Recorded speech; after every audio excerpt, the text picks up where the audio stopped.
Para falarmos de paz no momento em que vivemos, pode nos parecer um pouco paradoxal, visto que hoje vivemos inúmeros conflitos de natureza mundial, de natureza particular, familiar, social, de forma que, do ponto de vista psicológico, tudo isso vem agravando os quadros de depressão, de ansiedade, as chamadas crises de sentido, tudo isso culminando muitas vezes em episódios de agressão, conflitos interpessoais, conflitos entre nações, suicídio, nos atestando o quanto a paz coletiva e íntima tem estado distante de nossas escolhas de vida, tanto no sentido individual quanto na sociedade como um todo.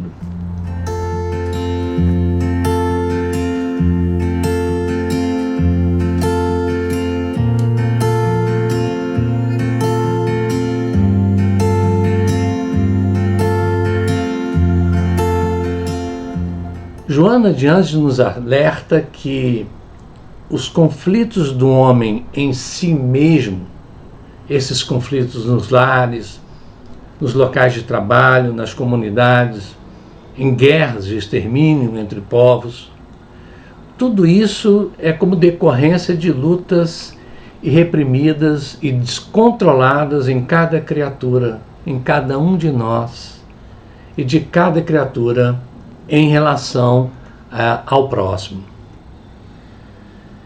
E é interessante que mesmo diante desse quadro que nos provoca desconforto, uma profunda insatisfação, nós ainda, enquanto sociedade, enquanto indivíduo, permitimos que esse quadro seja o retrato do nosso cotidiano, um cotidiano particular e um cotidiano em humanidade. Quando nos conscientizarmos disso, dessa condição ainda carente que temos de melhores expressões espirituais, nós vamos realmente entender esse questionamento de que existem possibilidades para estabelecermos um mundo realmente de paz. A mentora Joana de Ângeles, em sua visão ampliada das possibilidades espirituais de todos nós, entendendo que somos espíritos destinados ao despertar espiritual, ela nos afirma que é fácil a conquista da paz. Para isso, nos garante que precisamos refletir nessas condições, nas nossas ações, nos nossos pensamentos. Então precisamos refletir sim para compreendermos essa afirmativa da mentora e para agirmos em consonância com o nosso destino, que é um destino de plenificação, de plenitude espiritual em uma sociedade fraterna futura. Precisamos então falar da paz e aqui entender a paz como uma paz íntima, que é uma busca da unidade, uma unidade psíquica, uma unidade com o todo, com a humanidade, uma unidade em fraternidade. Essa busca da unidade tem sido o grande sonho do homem, que procura integrar a si suas versões anteriores, fragmentárias, as versões que tínhamos do universo, da vida e do ser. Uma versão ainda muito materialista, portanto individualista, que segmenta a sociedade em partes, não nos permitindo ver a todos como que somos irmãos. Então, enquanto nos afastarmos dessa busca interior, essa busca interior verdadeira que nos leva a um caminho da paz íntima, nós vamos ficar circulando em torno de futilidades, disfarçada de valores que em verdade não possuímos, pelo simples fato de que esses valores pertencem ao transitório, ao material, portanto, ao ilusório. Este apego a esta ilusão da materialidade, que embora a percebamos como um mundo material, ao entendermos a materialidade no tempo, percebendo e ciente de sua transitoriedade, nos é ilusório afirmar que é isso o objetivo maior em nossa finalidade da existência. Então, o espírito Eros, na belíssima obra Paz Íntima, psicografia de nosso Divaldo Franco, ele nos esclarece, ele nos diz que na luta da aquisição da paz íntima, a autorrealização planifica a pouco e pouco. Então, essa autorrealização nos conduz a uma realização espiritual, nos proporcionando uma visão correta do mundo, uma visão saudável das relações e, portanto, um comportamento positivo, saudável, no desempenho de um compromisso reencarnacionista com despertar espiritual e com também a ação coletiva de construção de um mundo fraterno.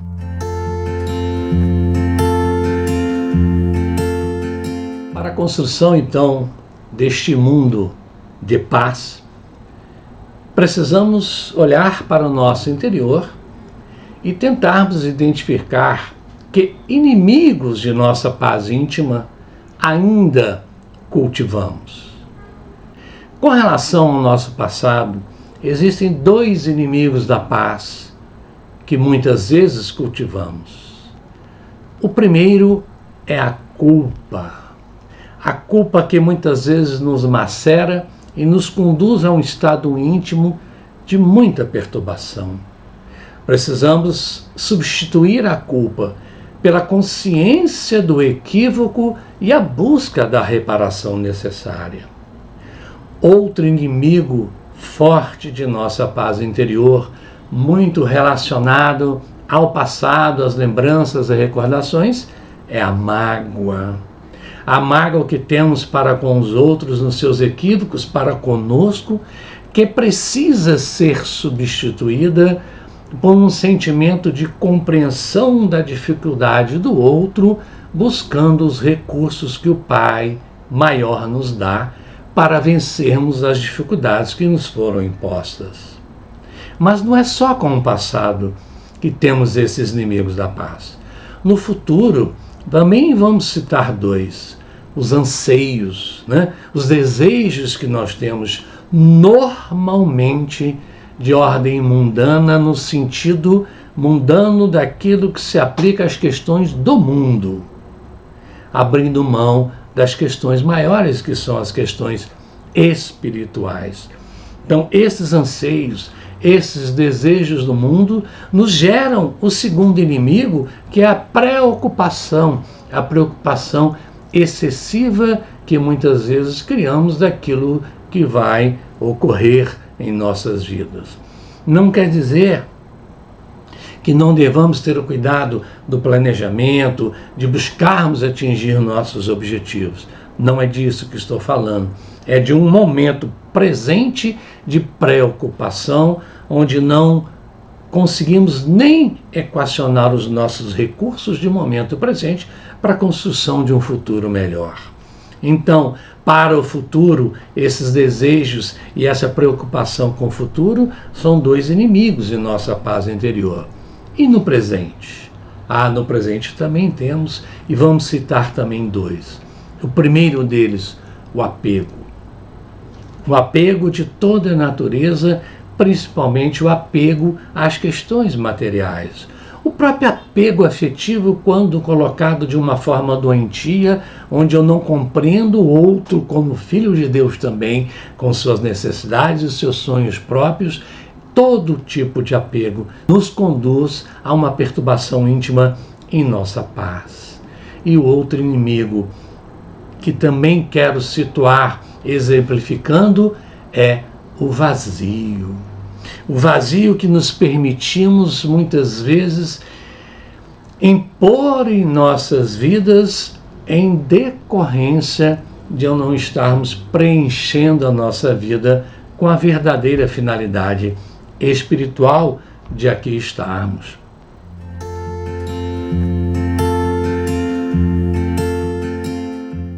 Mas se existem os chamados inimigos da paz, como colocamos com relação à culpa, à mágoa, aos anseios e desejos do mundo, à preocupação, ao apego e ao vazio, também temos que lançar mão e lembrar dos amigos da nossa paz interior.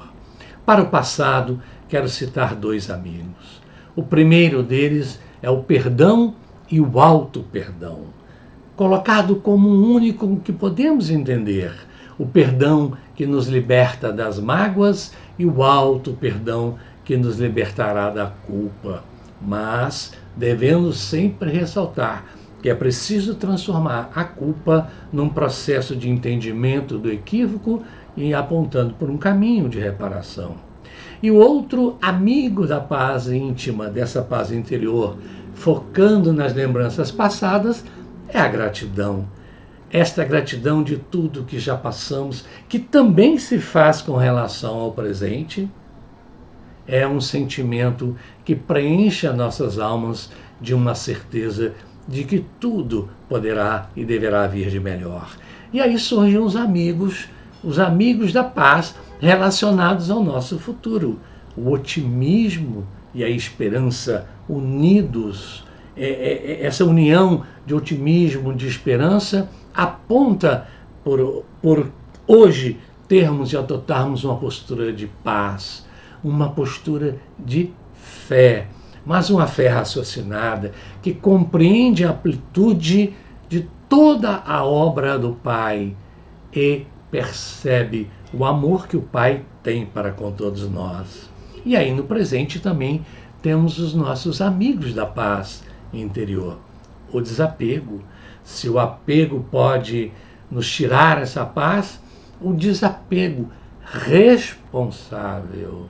Porque temos as nossas responsabilidades no mundo, mas o desapego, evitar este apego excessivo, que nada conduz a não ser a um sentimento de perturbação da paz. Um outro amigo do presente é o foco na nossa vida espiritual, no sentido de entendermos que nas obrigações materiais também tenho responsabilidades espirituais, pois estou encarnado. E o grande amigo da paz interior no presente, muitas vezes esquecidos, que é a ação no bem. Por isso, o fora da caridade não há salvação, que a doutrina espírita nos evidencia como um norte em nossas ações no mundo, é um aconselhamento que também nos ajuda a alcançar a paz interior.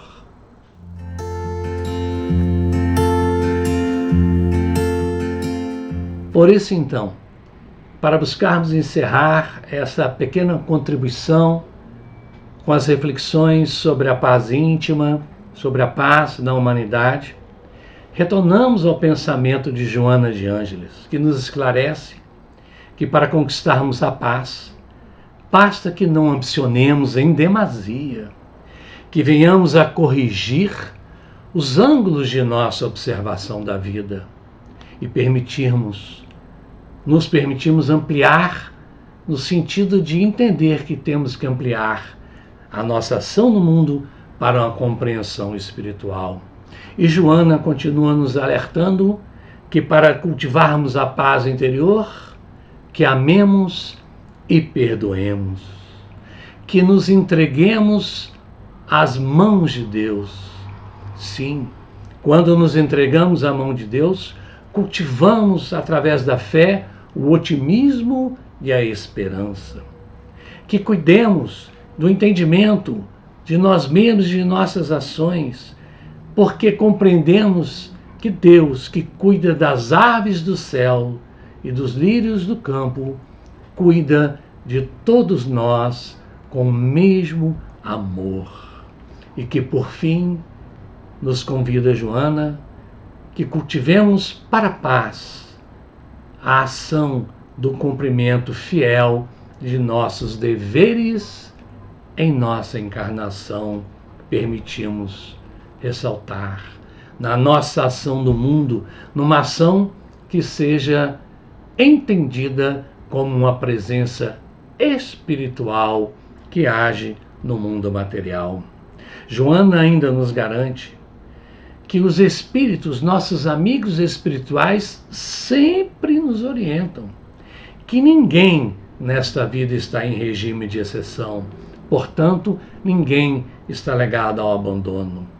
Assim, nenhuma pessoa, nenhum de nós nos encontramos no abandono, em situação nenhuma, seja na Terra ou seja fora dela, no plano espiritual como um todo. É muito importante. E aí nossa mentora também sintetiza suas observações dizendo: realiza o teu oásis interior e não te escravizes às coisas insignificantes. Antes disso, luta com as armas da paciência e da confiança, a fim de conquistares esse tesouro incomparável que é a paz. Que possamos assim, através dessas reflexões, articulando uma visão psicológica com a dimensão da espiritualidade, que possamos cultivar a paz interior, contribuindo na paz em humanidade.